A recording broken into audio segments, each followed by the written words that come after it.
going to be in the book of Psalms, the 90th chapter. So if you got a Bible and you want to turn there, go ahead and do that. All the verses are going to be on screen behind me as well as we work our way through. So Psalm 90, we're going to get to it in just a minute. As we look at this psalm, there's a couple things we have to keep in mind. One is this: if you haven't yet, you will undoubtedly come to the point in your life where you realize your limitations. And to one extent or another, your frailty. Have you guys ever experienced something that made you feel frail? Anybody ever run into a limitation? Every day, right? The older you get, the shorter life seems to be. Sarah and I have been married for 21 years, that fast. But at the same time, it feels like we've been walking together forever in the best possible way. Like for real. It's hard to remember a time where we weren't doing this. It's flown by. We've gone through life's ups and downs together. Days, weeks, months, years can feel long when you're young and so incredibly short as you get older. And ultimately, that's just math, right? At some point, you begin to realize that a year is a much smaller percentage of the time you've lived when you're 44, 54, 64 than it was when you're 4. We moved to Northwest Arkansas about 6 years ago. When we did, our youngest was about to turn 5. He just turned 11. He's lived over half his life in Northwest Arkansas. That's a long time. And at the same time, some of you are going, 6 years, that's nothing. It's just math. My grandmother's 91. I got to visit with her about a week ago, and she said, it flies by. Because, a year at this point is a tiny percentage of her life. Our text today is likely the oldest psalm. It's one of the oldest, if not the oldest. It was written by Moses. Yeah, that Moses, the let my people go, part the Red Sea Moses. He wrote this. And it is ultimately a prayer to God from Moses. And in my Bible, yours probably too, at the top, it'll give a title. And it'll say from Moses, the man of God. Which, by the way, that's a fantastic title. The man of God. But before we read through it, I want to set the stage just a little. In these 17 verses, you're going to find several familiar verses that you've heard. And you may even quote outside of the context of the whole. And in these relatively short 17 verses, Moses talks about the frailty of man, the shortness of life, and honestly what often feels like the cruelty of life, contrasted against the eternality of God and the strength of God and the compassion of God. Because let's be honest, life is hard. Some days more so than others. But life can be very hard. And when it's hard, we rightly seek comfort and solace and relief. The pastor and evangelist F.B. Meyer used to say that when you're little and you're in an unfamiliar place, you instinctively look for your mom or dad, right? And when you spot them, you run to them for comfort and safety and acceptance. Sometimes you don't even have to run to them. You just lock eyes with them across the room and you know everything's okay. And the same is true for us as we grow older. We start to look for that comfort and that relief and that acceptance. And ultimately, I think that is much of what Moses prays about here in Psalm 90. So let's read it. We're going to read all 17 verses together, and then we're going to unpack them a little bit. Verse 1, Lord, you have been our dwelling place throughout all generations. Before the mountains were born, or you brought forth the whole world, from everlasting to everlasting, you are God. You turn people back to dust, saying, return to dust, you mortals. 1,000 years in your sight are like a day that has just gone by, or like a watch in the night. Yet you sweep people away in the sleep of death. They are like the new grass of the morning. In the morning it springs up new, but by evening it is dry and withered. We are consumed by your anger and terrified by your indignation. You have set our iniquities before you, our secret sins in the light of your presence. All our days pass away under your wrath. We finish our years with a moan. Our days may come to 70 years or 80 if our strength endures. Yet the best of them are but trouble and sorrow, for they quickly pass and we fly away. If only we knew the power of your anger. Your wrath is as great as the fear that is your due. Teach us to number our days, that we may gain a heart of wisdom. Relent, Lord. How long will it be? Have compassion on your servants. Satisfy us in the morning with your unfailing love, that we may sing for joy and be glad all our days. Make us glad for as many days as you have afflicted us, for as many years as we have seen trouble. May your deeds be shown to your servants, your splendor to their children. May the favor of the Lord our God rest on us. Establish the work of our hands for us. Yes, establish the work of our hands. The psalm was likely written after God had passed judgment on the children of Israel in the wilderness for their unbelief, their murmuring, and their rebellion. You may remember it from Deuteronomy chapter 1, when they refused to believe and trust in God and go in and take the land. And God decreed that no one from that current generation would ever get to see the good land that he had promised them. Instead, they would all die in the wilderness with the exception of two, Caleb and Joshua. And that included Moses, the one who said, "Let my people go," the one who led them out of Egypt, the one who stood and saw the Red Sea part. Interestingly enough, Moses kind of throws all of the children of Israel under the bus in Deuteronomy 137. He says this, "Because of you, the Lord became angry with me and said, 'You shall not enter it either, but your assistant Joshua, son of Nun, will enter it. Encourage him, because he will lead Israel to inherit it.'" If you've, you probably get that if you've ever been in any kind of leadership. Because of you, the Lord became angry with me. So Moses had been told by God that he and his whole generation are going to waste away in the wilderness. They're going to experience a series of miseries for 38 years together, even though they didn't actually know how long that journey would be. And none of them would ever enter Canaan. They're basically told the rest of your life and all the work you do is not going to accomplish what you wish it would. You're never going to see your dreams fulfilled. You're never going to receive what you thought was your inheritance. Can you imagine how hopeless they would have felt? Think of this. How would you respond to that kind of sentence from God? Hey, by the way, you're going to work and live the rest of your life. You don't know how long it's going to be, but you're never going to accomplish what you want to accomplish. You're never going to see your dreams come true. Okay. And basically, Psalm 90 is Moses' response to God in light of all of that. So you kind of start to pick up, as you go through those verses, there's some heavy stuff in there, right? You start to realize why that's in there. But let me take this to another level. Based on your level of belief and obedience to God, if he came and handed down a sentence to you right now, what would it be?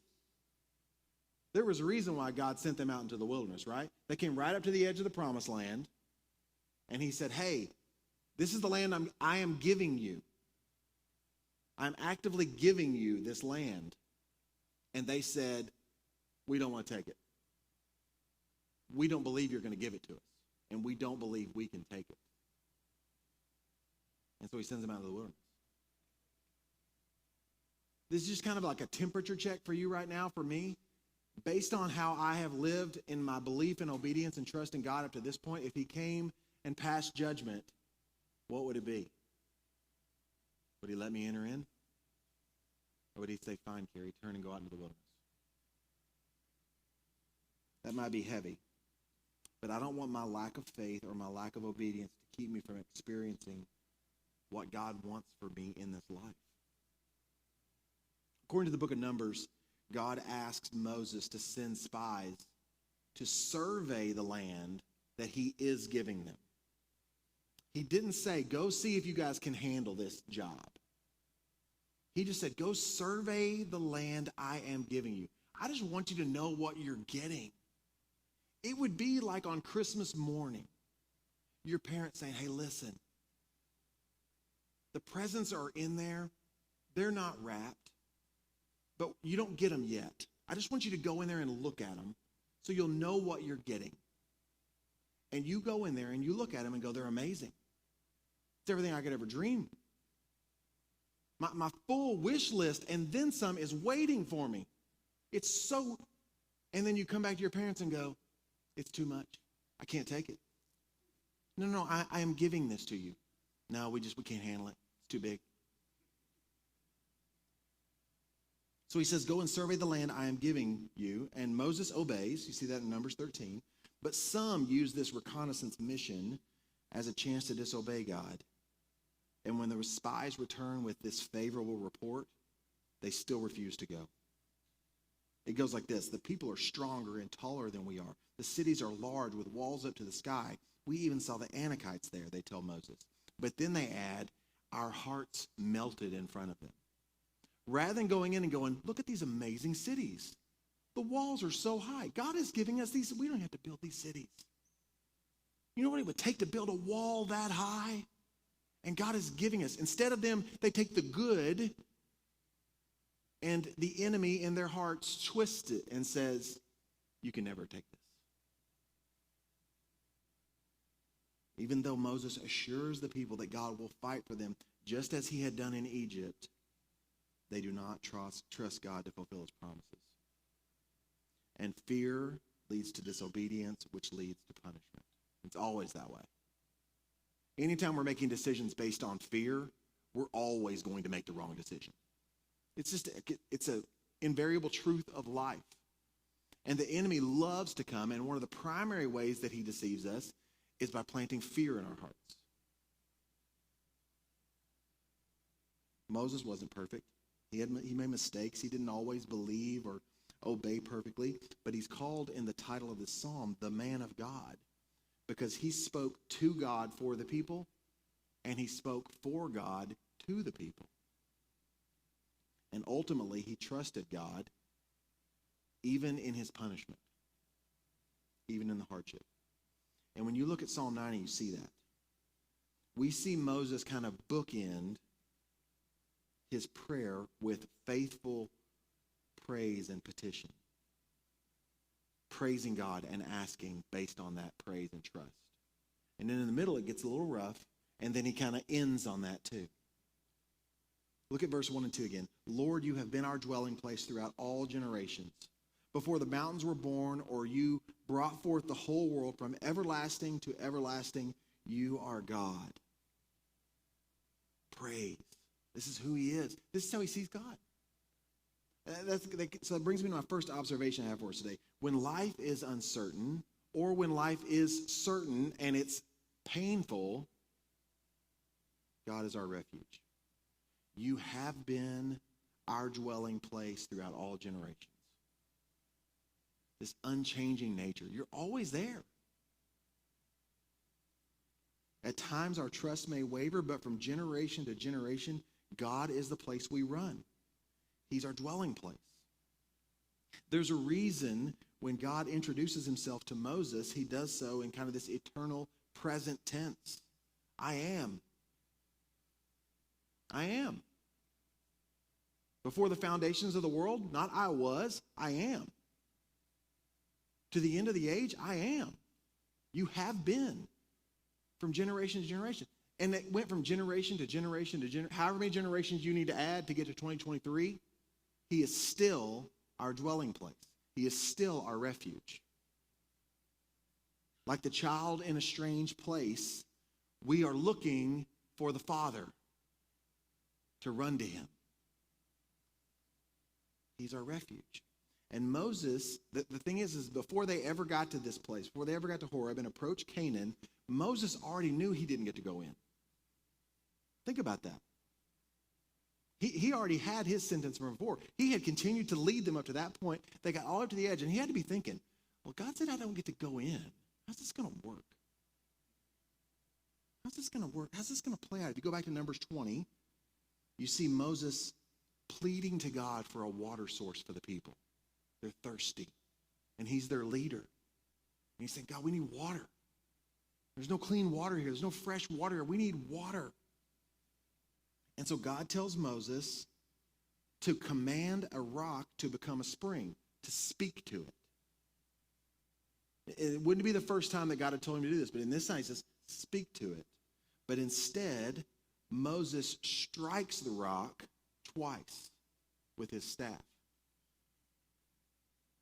And if I'm God, I'm looking down and going, I didn't say hit the rock. I said talk to the rock. That's what you do as parents, right? That's not what I said. Follow my instructions, Moses. I didn't say hit the rock. I said talk to the rock. But God doesn't do that. God said, he goes, the spring comes forth. But there's a problem. Had Moses spoken to the rock as God commanded, the resulting miracle would definitely have satisfied their physical thirst. But they had more than just a physical thirst. They needed to believe in the provision of God. And instead of seeing Moses speak to the rock, they see him bust the rock open. Must have been water back there anyway.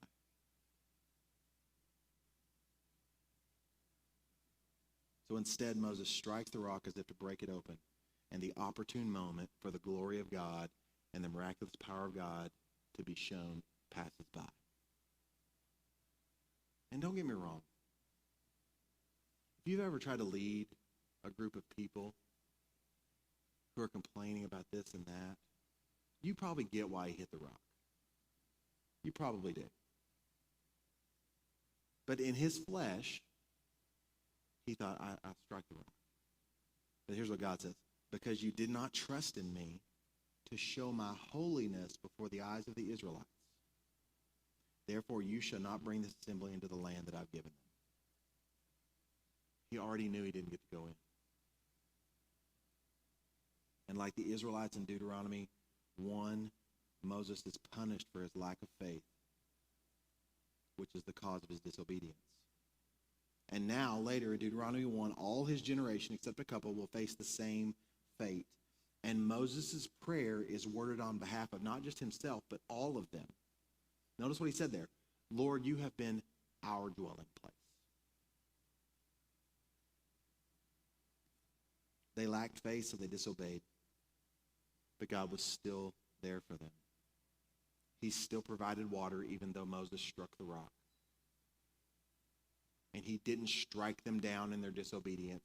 He led them out into the wilderness and stayed with them that entire time. He was still their refuge, still their dwelling place, then and forever, even in the difficulty and in the loss of a dream. And that kind of leads to the second observation I have. The difficulty of life points us to the goodness of God. Let's go back to verse 3. You turn people back to dust, saying, return to the dust, you mortals. 1,000 years in your sight are like a day that has just gone by, or like a watch in the night. Yet you sweep people away in the sleep of death. They are like the new grass of the morning. Notice how heavy this gets. In the morning it springs up new, but by evening it is dry and withered. We are consumed by your anger and terrified by your indignation. You have set our iniquities before you, our secret sins in the light of your presence. All our days pass away under your wrath. We finish our years with a moan. Our days may come to 70 years or 80 if our strength endures. Yet the best of them are but trouble and sorrow, for they quickly pass and we fly away. If only we knew the power of your anger. Your wrath is as great as the fear that is your due. Teach us to number our days, that we may gain a heart of wisdom.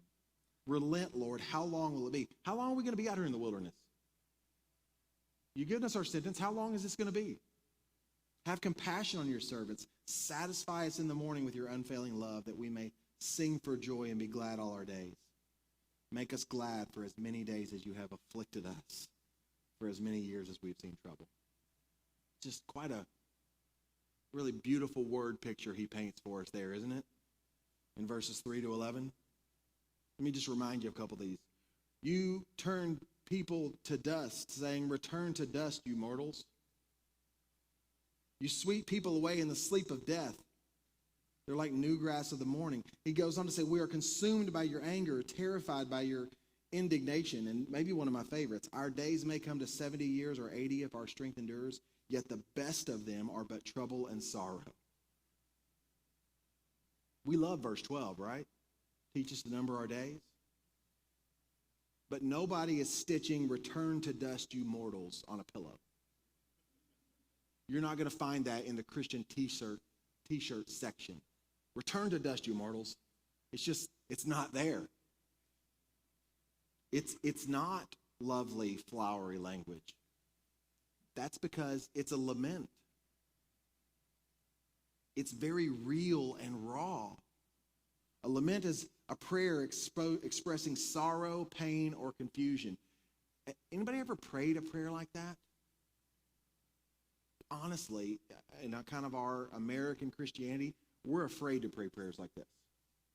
Because we feel like if we are real and honest and raw like that it means we don't trust God. But it's just, you look through Scripture, lament is everywhere. The man of God, Moses, is saying, even if you give me 70 or 80 years, even the best of them are just misery. How long are we going to live? It doesn't matter how good it gets, we're still going to end in a moan. But here's the thing, lament is biblical. It should be the primary way that Christians process grief in God's presence. God can handle you feeling like life is terrible. Moses isn't thrilled with his situation. Like anybody else, he wanted to go into the land. That was the whole goal. Let my people go. Where? To the land that's been promised, the good land. And then he stands there and they bring back the report. Right? Did you guys sing the song if you went to church when you were little? About 10 men went to spy on Canaan. Anybody know that one? Maybe one or two of you. If you don't, Sarah will sing it for you later. But in the song it says 10 men went to spy on Canaan, 10 were bad and 2 were good. Right? And then they start describing what they saw. Giants big and tall, good cities, grapes in clusters long. That's the song. He hears all that, and he knows he's never going to see it. And then he sees them refuse to receive it. He's not thrilled. I would venture to say none of this has gone exactly the way he thought it would when he saw that burning bush in the desert. When he saw them actually walk out of Egypt and the Egyptians give them gold and all these treasures. Please, just take our money and go. And then they get to the Red Sea and the waters part. He isn't thrilled with it. His situation was the situation of his generation. So he is verbally processing it to God. He gets it out before God, and he's brutally honest about how he feels, what he knows and sees of God. And this is what Christians should do. We're redeemed by Jesus, but this world is broken. And we and the people around us are still living and walking in all of this brokenness. And try as you may, you are not going to get it all right. You're going to make mistakes. You're going to lose faith. You're going to be disobedient, and it's going to hurt you, and it's going to hurt the people around you. Not just that, the people around you are doing the same thing.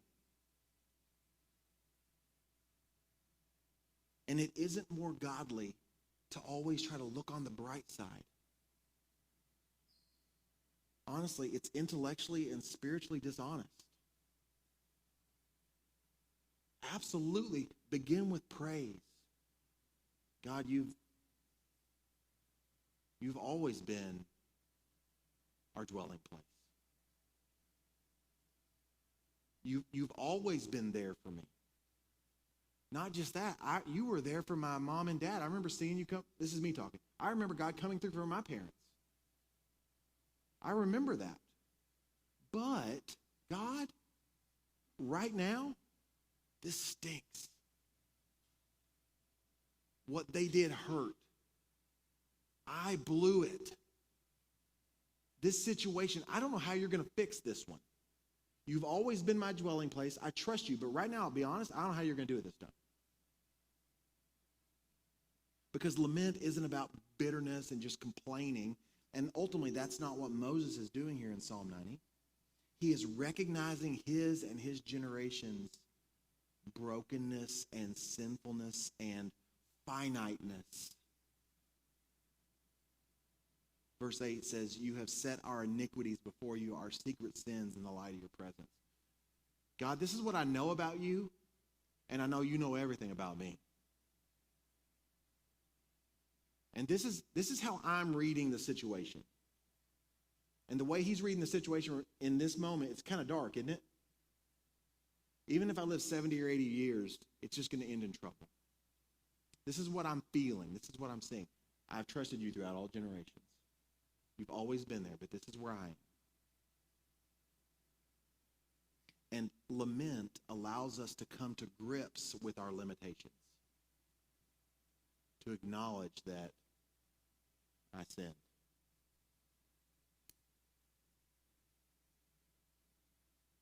To be honest, a lot of us, we have a hard time even acknowledging that to each other. Actually confessing, I sinned against you. And that's what our relationships really need, more than just I'm sorry, more than my bad. We need, I sinned against you. With no disclaimer, no fine print. No, I didn't mean to. I had good intentions. I hurt you. Acknowledging our limitations. Acknowledging that we are limited in our ability to even understand what's going on around us. We can't do or be or know everything. But God can and is and does.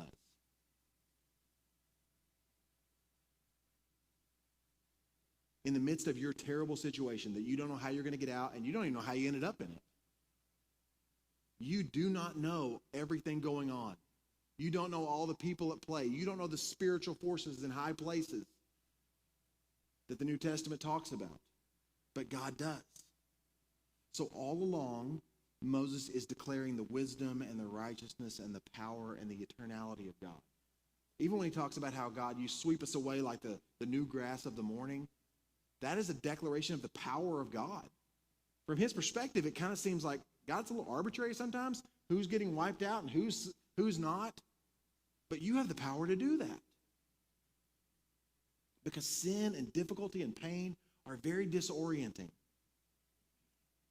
It usually sneaks up on us, doesn't it?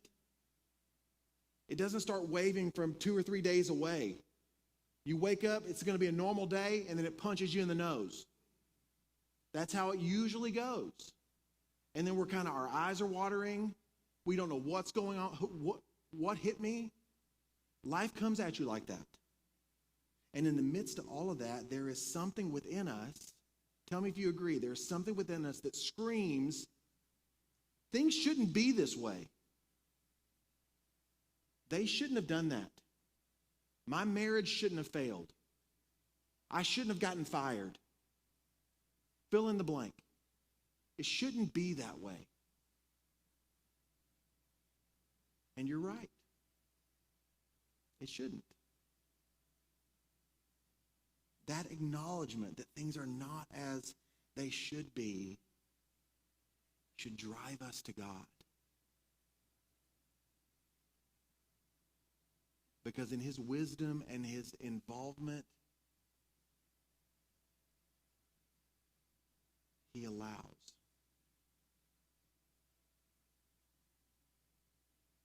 And we know the power of our decisions and the power of other people's decisions. It's in these moments that we are faced with the reality that we bring honestly nothing of value or merit to the table, we can't actually do anything to change our situation, especially when it's something that's being acted upon us. We can't. We can't fix it. We can't snap our fingers. There's no magic words. And he, being the loving, compassionate, creative Father that he is, welcomes us in. Because after all, he is our dwelling place throughout all generations. And his love is enough. So the difficulty of life points us and drives us to the goodness and the kindness and the love of God. So Moses asks for what he knows God will and does provide, which is always a good idea. If you're finding a hard time in your prayer life, start praying for things you know God will do. Here's what he does. Satisfy us in the morning with your unfailing love, that we may sing for joy and be glad all our days. And I picture the Father in heaven going, you got it. Love to. Every morning. Make us glad. This is the funny one. Make us glad for as many days as you have afflicted us. For as many years as we've seen trouble. God absolutely wants to be there for you in that. We don't know how many days we have. But if we're honest, we know we have wasted a lot of them. We've wasted days, we've wasted moments. There have been times where, proverbially speaking, God said, speak to the rock, and we hit it. And we missed the moment. We've been there. And although Moses knows that he will never see the good land, the promised land, he seeks to be satisfied with the presence of God.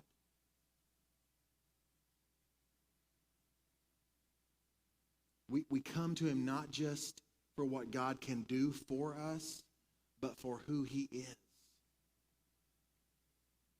He asks for deliverance, but he also asks that, God, I want you to deliver me. I want deliverance, but ultimately I want to be satisfied in your presence. If deliverance isn't coming the way I want it to, help me to be satisfied with your presence. We'll always take deliverance, right? Ask for it. Be satisfied in the presence.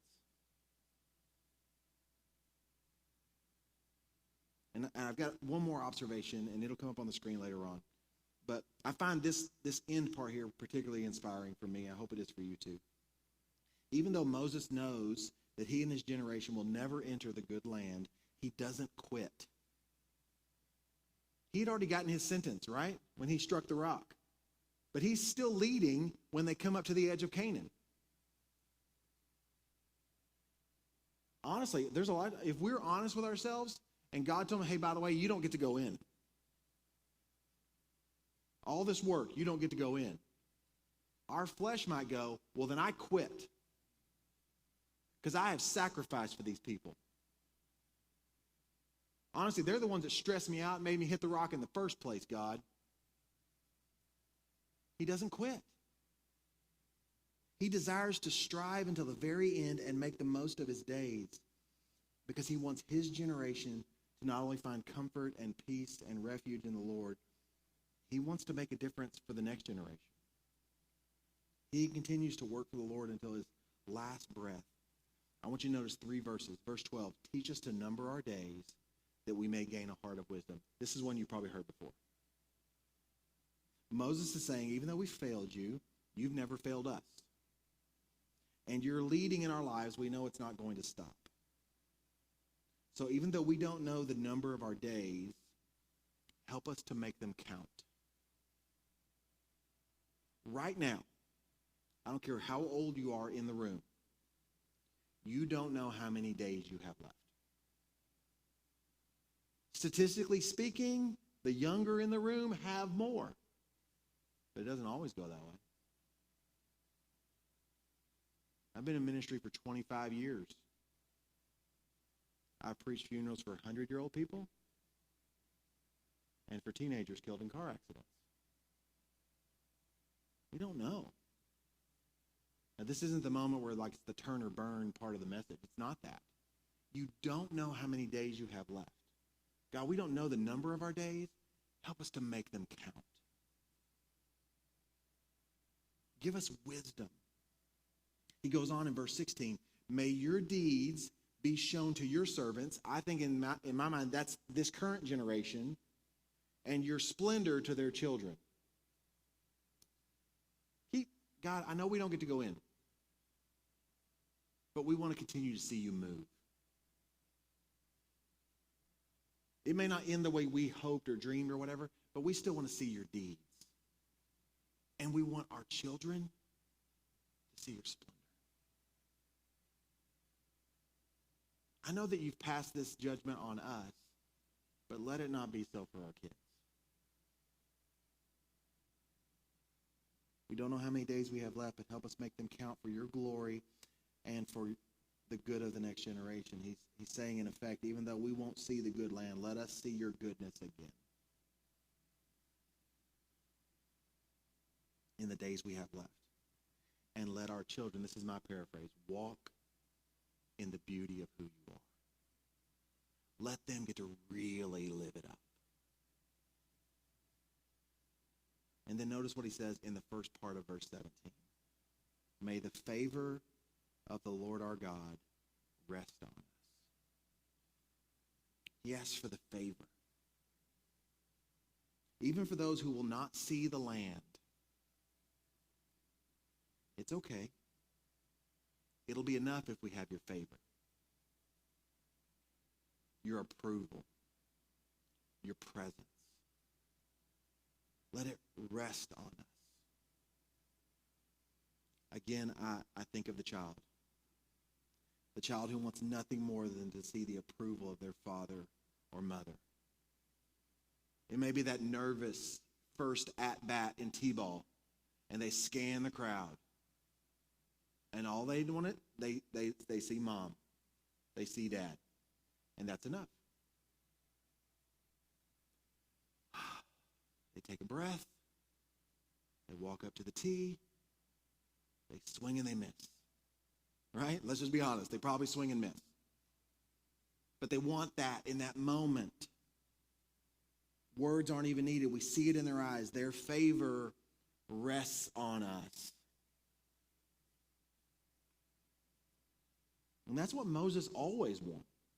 If you go back to Exodus 33:15, it says this. Then Moses said to him, if your presence does not go with us, do not send us up from here. So God is saying, hey, you guys have been here long enough. It's time to break camp and let's move. And Moses is like, that sounds like a great plan. But if your presence isn't going, I'm not going. He always wanted the presence of God. He wanted that to rest on him. And in his prayer recorded here in Psalm 90, he closes with this. And this is where I want us to land today. Look at the second part of verse 17. So he said, may the favor of the Lord our God rest on us. And then he says, establish the work of our hands for us. Yes, establish the work of our hands. I already said Moses had no intentions of giving up, even when he knew he would never see the good land. Why didn't he give up? Because for Moses, the promised land was never the real goal. Moses desired the Lord's presence. But more than that, if you know the story, do you remember what what Moses asked of God on Mount Sinai? Look at this on the screen. Exodus 33. Then Moses said, now show me your glory.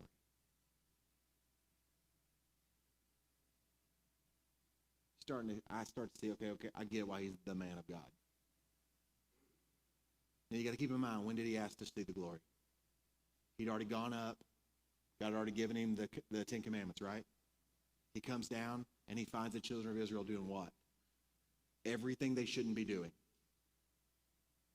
Worshiping idols, parties, drunkenness, fill in the blank, debauchery. He smashes them in anger. He had a little bit of an anger issue. Let's just be honest if you read his story, okay? When he goes back up, he says, show me your glory. And the Lord said, I will cause all my goodness to pass in front of you. and I will proclaim my name, the Lord, in your presence. God actually says, you can't handle all the glory. I'll let you see the backside of my glory. I'm going to tuck you in this little cleft in the rock, and I'm going to let you see just the backside. That's all that your frail, feeble, finite existence can handle. And he does. Moses had experienced the power of God. He'd seen the miraculous provision and direction of God, fire by night, cloud by day. He'd seen the glory of God so much so in this moment that it says when he came down, his face radiated, it glowed. He was a freak. People were scared when they looked at him, children running, so that he had to start wearing a veil because they were like, Moses, people can't handle it. I think Moses was like, you have no idea. You think you can't handle this?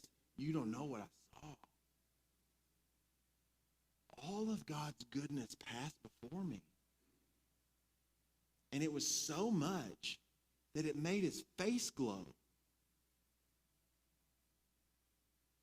We've actually experienced this on a really small scale. But you have been around people who have experienced and walked in the goodness of God in such a way that they almost kind of glowed. And depending upon where you were in your heart and your walk with God in that moment, that was either an incredibly attractive thing or a very convicting thing. You either wanted to be around them or you wanted to be away from them because they made you feel guilty, right? I've been around people like that. When I'm around them, it's just like, oh my goodness, I just want to hang out. Let's just hang. Because they've experienced it. And so Moses says, in effect, God, I'll do whatever you want. We can do this stone carving, Ten Commandment thing once a week. I'll do whatever you want, however you want. I'll lead these people. I don't get to go in. I'll lead them all the way up to the edge, and I'll die in the wilderness. Just let me see your glory. And Moses knew what it was like to walk and work in the favor of the Lord and for the glory of God. So he knew that without the hand of God, their work would be meaningless and fruitless. And it might even end up being work that they do for their own glory instead of God's. So in other words, he says, God, we're going to work. We'll work hard. And I think we should say this. But we need you to establish the work. Because we have no desire to work in vain. No desire to work for our glory or our goals or our ambitions. We don't want it to be all about the promised land. You are the promise. Your presence. You are our dwelling place. Not this land that we're going to move into. We want to dwell with you ultimately. And if you want to take us into the land, that's fine. But if your presence doesn't go with us, we're not going. So I would say if our goal is God's glory, then our work requires his hand. If our goal is something other than the glory of God, we can probably pull that off by ourselves. But we can't attempt to do the work of the Lord apart from his favor and his power and his hand. I think this goes back to Jesus in John 15:5. I am the vine, you are the branches. If you remain in me and I in you, you will bear much fruit. The work will be established. Apart from me, you can do nothing. Establish the work of our hands. And this is at the very heart of the gospel. That we desperately need Jesus and that he has made a way for us to not just be forgiven of our sins, but more so united with him. And if you're in Christ, you have the favor of the Lord. And as you remain in him, you walk in that favor. And when you walk in that favor, remaining in him, not attempting to do this on your own, he will establish the work of your hands.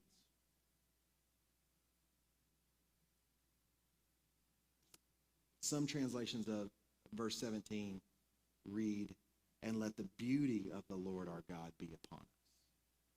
I like that. Maybe that's why Moses' face radiated after he saw the glory of God. Because the beauty of the Lord was resting on him. As a church, God has work for us here in Siloam Springs. We believe that. We want to be a strong, healthy outpost for people who love God passionately and love people tangibly. We just want to live that out. And there are lots of practical tasks that we do in our effort to that end. We passed the clipboard earlier. If you just let it pass by, feel free to go grab that if you didn't. And the reason for that is that we're an intentionally portable church. It's not that we just value being portable, but we value how we use the resources God has given us. We value being embedded in our community, in a community space, and leveraging this for the glory of God. And so it takes work to do that. There are tasks.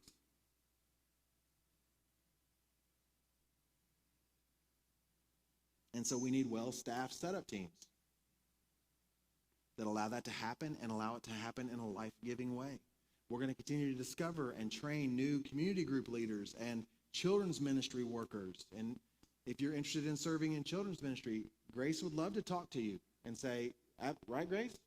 You still could use a few more? Yeah. But ultimately we don't just want to do work. We want God to establish the work of our hands. Because our ultimate goal is the glory of God. And everything is about that. There is work to be done, but we need God to establish the work. C.H. Spurgeon said this: the church as a whole earnestly desires that the hand of the Lord may so work with the hand of his people that a substantial, yea, an eternal edifice to the praise and glory of God may be the result. That the hand of God would work in such a powerful way with our hands